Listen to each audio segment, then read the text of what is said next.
Dito, nga pala, meron lang akong ilalabas. Oh, eto ha.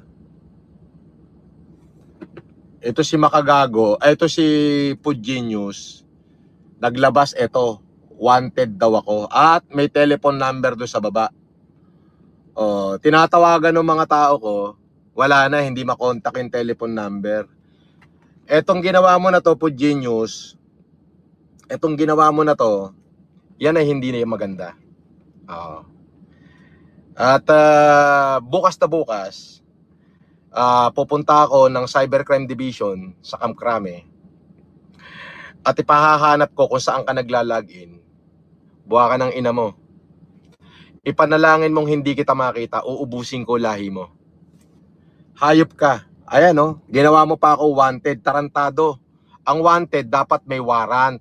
Dapat kung may kaso ka, susupwinahan ka ng korte para malaman mo na may kaso ka at sasagot ka.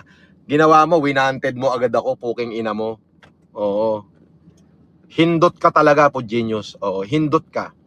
Hindi sana kita papatulan, pero itong ginawa mo na to, this is what? This is so much below the belt. Oo. Kasi hindi nyo ko kaya. Kaya ang gagawin nyo na lang, manira ng ganito. Ito, may telephone number, tawagan nyo. Yung telephone number does not exist. Ayan oh. Tawagan nyo. Ayan, telephone number. Tanungin nyo talaga. Ngayon, yung may-ari ng number na to, Pudbobo, kung hindi ka namin madali, itong may-ari ng telephone number na to, ipahahanap na ng mga abogado ko to sa Globe kung kanino nakaregister o kung nakaregister ba. Okay? Ipapahanap na namin yan. Ngayon, pag nalaman ko kanino yan, yan ang makakasuhan kung kanino nakaregister yung number na yan. Buha ka ng ina mo, Food Genius, wala ka nang magawa sa buhay mo, di ba? This is foul. Pero mo, kung hindi ba naman gago, kung hindi ba naman takot yan, ang nag-post yung Food Genius vlog. I-share ng Friends of Food Genius. Naklabota. Di ba? Takot sila mag-post eh. Ang nag-post, yung fake account, i-share ng fake account para iligaw. Para iligaw. Nga naman, pag natumbok yung Food Genius, sasabihin niya, hindi ako yan. Ako si Friend of Food Genius. Pero ang nag-post ko Food Genius vlog. Hindi po kami yan. Yan. Yan ang magiging depensa mo, buha ka ng ina mo ka. Ngayon, magsasama kayo ni Makabaho sa kulungan. Oo, promise yan. Oh. Walang iya ka. Sa sobrang takot mo, nag-post ka ng ganyan, naglagay ka ng number. Yung number na yan, animal ka, yan ang hahanapin namin. Kung itong number na to existing, tatamaan dyan number na yan, kahit sino yan. O, ano yung number, o, tawagan nyo na. O, ituro nyo na kung nasan ako, nandun ho ako sa Warsaw. O, sa 102, Warsaw, nandun daw ako. O, yan, tawagan nyo na yan. Bobo ka, buha ka ng ina mo. Buha ka ng ina mo, minuminuto.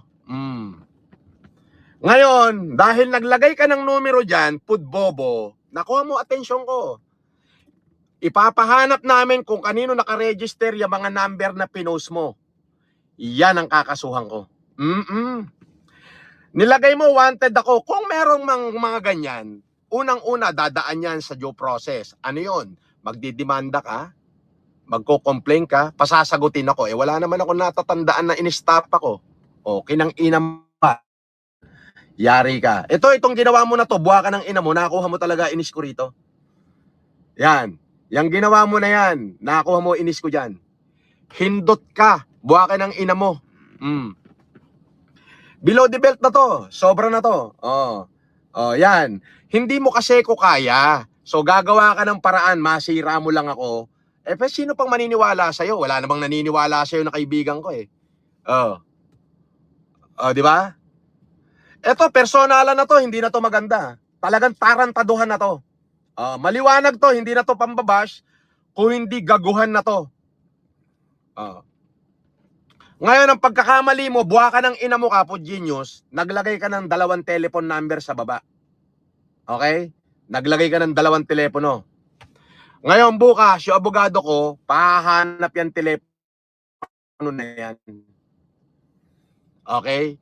Kung kinakailangan, mag-communicate kami sa Globe Telecom at sa Smart, malaman kung kanino nakarehistro yung telephone number na yan. At buha ka ng ina mo po, genius. Kung kinakailangan mag-ubos ako ng pera, mag-uubos ako ng pera. Hindi man kita mahagip kasi fake account ka. Tingnan mo sa sobrang takot mo, ang nag-post po genius vlog. Tapos, ang nag-share, friends of Food Genius. Ipinost ng Food Genius vlog na walang follower yon. Sabay yung Food Genius vlog na nag-post, in-screenshot niya, tapos yung Food Genius vlog, nilag out niya, i-share niya. Para kung sakaling makita siya, sasabihin niya, hindi po amin yan.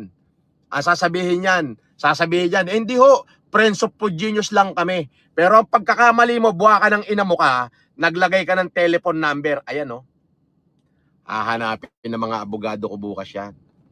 Buha ka ng ina mo. Hahanapin yan. At kung kanino nakaregister yung mga telephone number na yan, iyon ang kakasuhan namin. Ipanalangin mo po, genius, na hindi ka namin makilala. Ako na magsasabi, magdemanda ka nga ngayon, no? Po, genius, the moment na makilala ka namin, uubusin ko lahi mo. Ayan, totoo yan. Sinasabi ko na. Hindi pagbabantayan. Sa sobrang winalangya mo ko, uubusin ko lahi mo. Pagpakilala ka, oh. Idemanda mo nga ako, dali. Pukin ng ina mo, idemanda mo ako. Oh. Ba't di ka makapagdemanda? Takot ka. Takot ka ipakita yung mukha mo sa akin. Alam mong kakarnihin kita. Di ba? Puro ka lang yabang, puro ka forma. Fake account ka. Sa sobrang takot mo, play safe ka, ipinost ni Food Genius Vlog. Kuno. Ayan. Ang nag-post, Food Genius Vlog. Daw. Sabay, offline ng Food Genius Vlog at sabay screenshot ni Food Genius, friends of Food Genius.